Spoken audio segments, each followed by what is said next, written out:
Welcome to the Tabletop Simulator Mordheim Setup Tutorial. First, we're going to add the Mordheim table and some warband assets via Steam Workshop. Find Tabletop Simulator in your Steam library, select it, and click on Workshop. Search for Mordheim, and all related entries will appear. Now add the core table functions, which is called Mordheim 21. We do this by clicking onto the entry, scrolling down to the subscribe button and selecting it. You can see here I've already subscribed to this package. When you subscribe, a blue dialog box will appear. Once added, we also need to add the warbands. Subscribe to Mordheim 21, Core 3D Models and Mordheim 21, 1A 3D Models. These packages will provide most players with the models they need to play the game within Tabletop Simulator. We'll show you how to do this later on in the tutorial. Finally, we need to subscribe to one of the many pre-built Mordheim maps provided by the community. Scroll down to a map called Mordheim Bridge 4x4 and select the green tick icon. This is a faster way of subscribing to a package. If you click on the entry, you can see we're now subscribed to the map. That's all we need to get started. We're ready for the next lesson. Now we're going to show you how to prepare a set of models for Tabletop Simulator.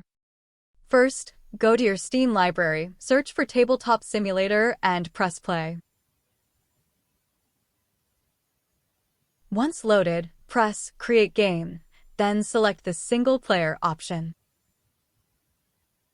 Now select the Workshop button, and all currently subscribed Workshop packages will be displayed.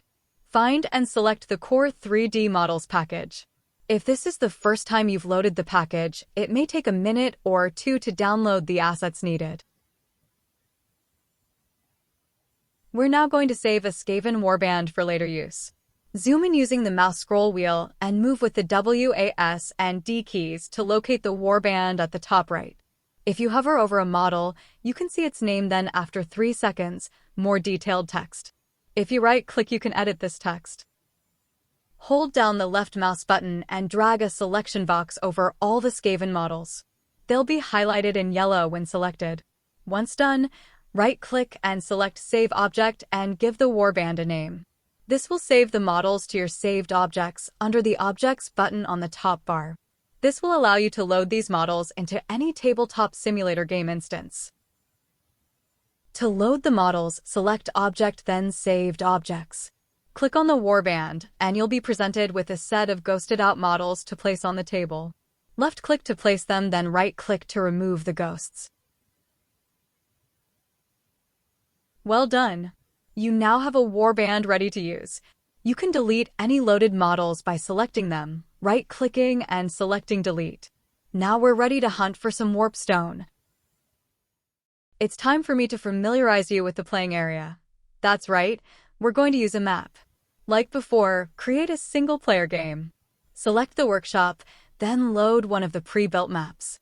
I'll be selecting the river map.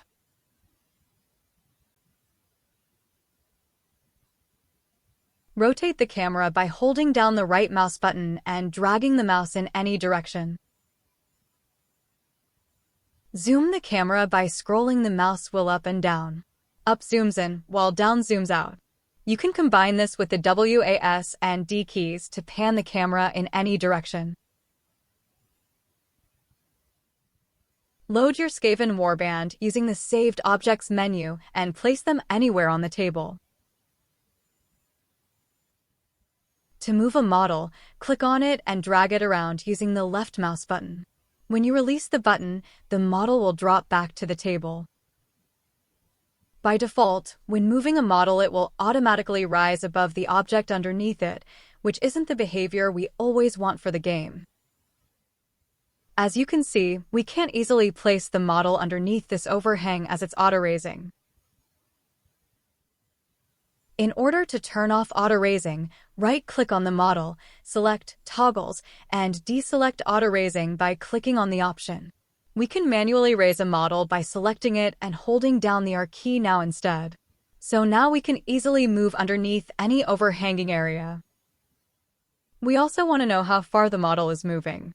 To toggle this, again right-click on the model and select Measure Movement. This will now show you the number of inches the model is being moved horizontally.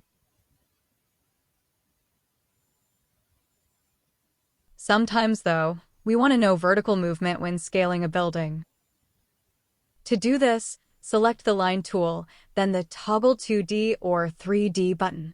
By staying on the Line tool, it will show you 3D distance when dragging the mouse.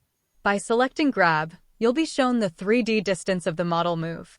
You can easily toggle 2D measuring back on when finished.